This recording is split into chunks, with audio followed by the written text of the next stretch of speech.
Get away! Get away! Don't swat at it. Ow!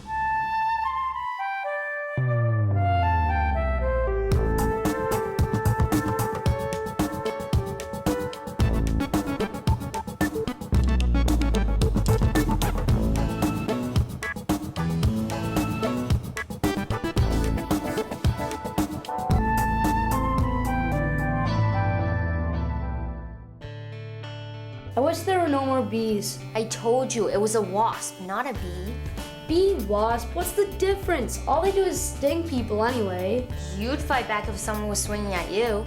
What if I told you that a lot of the food we eat is thanks to pollinators, especially bees? What are pollinators?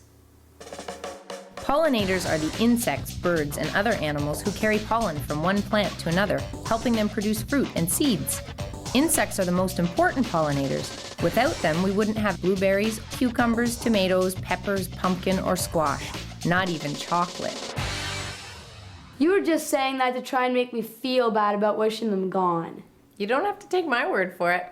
Okay, we know.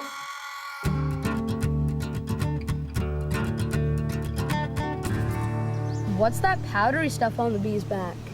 Guess it didn't take a shower this morning. It's pollen. It's carrying it home in little baskets on its legs to feed its young. So that's why the bee's legs are so fat. It's getting pollen all over itself and the other flowers. So that's what they mean by the birds and the bees.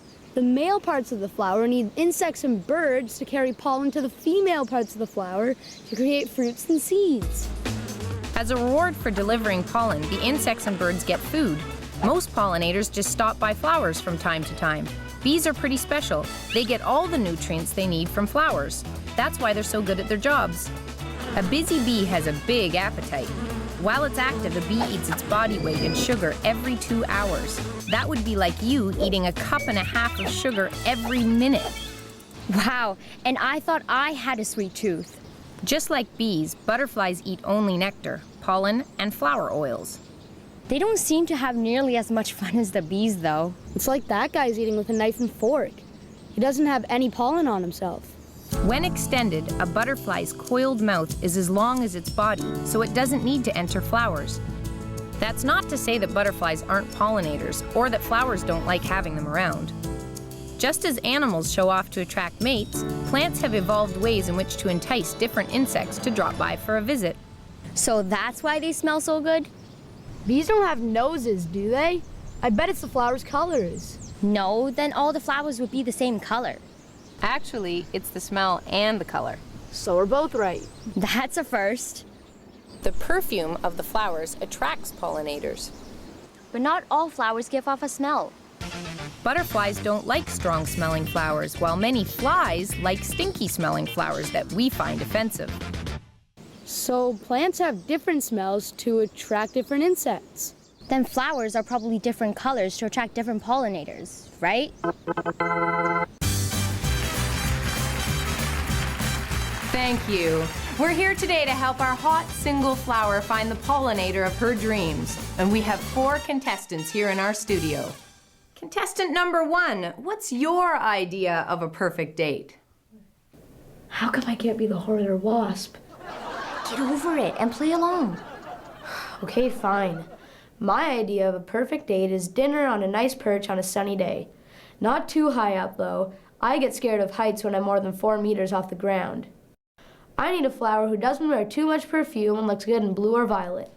Thank you, contestant number 1. Now, contestant number 2, what are you looking for in a relationship? I'm nocturnal, so I'm looking for someone who's open to spending time together late at night. And I have to admit, I love a flower with a strong, sweet smell and a pale color. Interesting. Now, a question for contestant number 3. What are your favorite hobbies? Mostly hanging out with friends and family. I'm from the largest insect order, you know. I've been practicing my flying, but I'm still not that smooth yet. And our last contestant, number 4.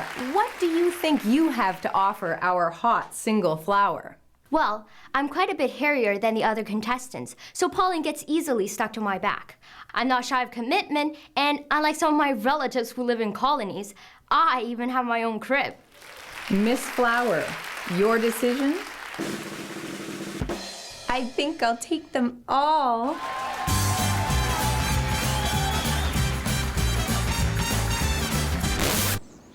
Whoa, that was weird. So, how many bees does it take to do this pollination thing anyway? They live in small colonies of about 150 or 200 bees. This one colony could pollinate an entire greenhouse.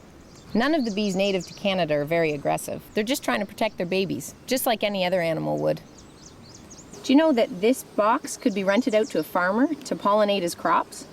The number of bees and other pollinators is declining in Canada, so it's hard for farmers to grow large fields of fruits and vegetables without a little help. There are fewer bees? I wonder why. It seems they have tons of food to eat. Maybe they're getting sick. Or what if other creatures are attacking them? They might not be able to find safe places to build their nests. There are a number of reasons why pollinators are threatened in Canada, and you guys just named a big 3. The pesticides we spray on gardens and lawns to kill weeds and unwanted bugs can be just as deadly to bees and other pollinators. Even in small doses, pesticides can really damage a bee's navigation system. It messes up their memory, makes it hard for them to find nectar. We should do something. What do you mean? Well, my dad says he's gonna spray the lawn to get rid of bugs. But there are tons of other ways he can protect his grass. We could convince him to control pests naturally instead of using pesticides. I know a few other ways that we can help the pollinators. Plant a variety of native wildflowers of different shapes, colors, and blooming times to ensure bees have a full menu during the spring, summer, and fall. Allow natural vegetation to grow. Talk to your school, local farmers, and encourage everybody you know to do the same. We've learned a few ways to protect pollinators. Visit Hinterland Who's Who online and tell us about your ideas. You'll find tons more on the website about how to protect these busy workers. And remember, no matter where you live in Canada, wildlife is close by, so get out and see it.